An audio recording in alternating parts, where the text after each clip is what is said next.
বিসমিল্লাহ। আজকে আম ভর্তা করব। আম কিনে আনছি, 80 টাকা করে নিচ্ছে আমগুলা। এই কাঁচা আমের ভর্তা কিন্তু খাইতে অনেকগুলো আম কাইটাও নিচ্ছি। এই কাঁচামরিচের দাম কম, বুঝছেন?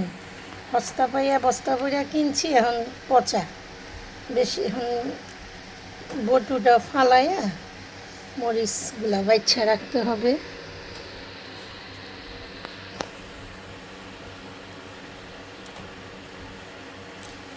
কলিজার টুকরা বিলাই, আর শরীরটা ভালো না।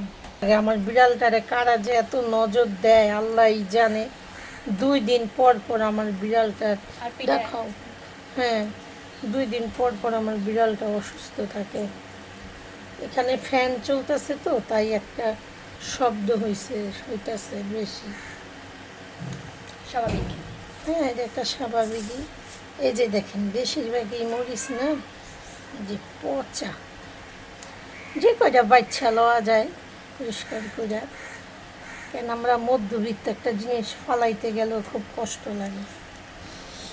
আর এই যে আম মাখা বানাবো, আম ভর্তা করবো। এই যে 2টা কাঁচামরিচ দিব। আম ভর্তাটা খাইতে ভালোই লাগে, এত খারাপ লাগে না। আম ভর্তা হবে। আর এই যে তো কাঁচা আম, আমগুলো টক মিষ্টি খেতে। ডিম দিয়ে ডাল বলো, ডিম দিয়ে লাউ রান্না করছি।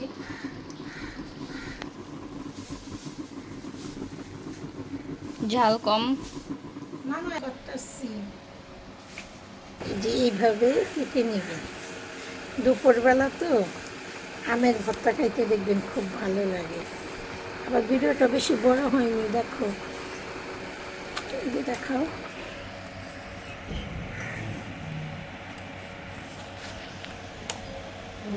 ভাত বসাও নাই।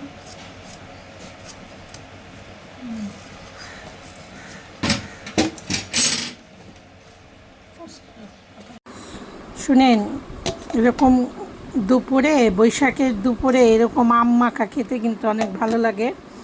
কাসুন্দি দিয়া, কাঁচামরিচ দিয়া, পেঁয়াজ দিয়া। পেঁয়াজটা একটু বেশি হয়ে যায়, পেঁয়াজ দিয়ে কেউ খায় না, কাঁচামরিচ দিয়েই খায়।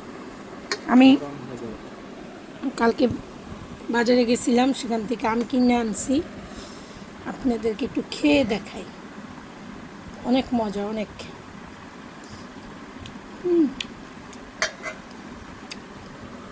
অনেক মজা। এরকম কাঁচামরিচ দিয়ে, হালকা একটু লবণ চিনি দিয়ে খাবেন। আমাদের তো ডায়াবেটিস, কাঁচা আম খাওয়া যায়, এত সমস্যা হয় না, খুব ভালো লাগে।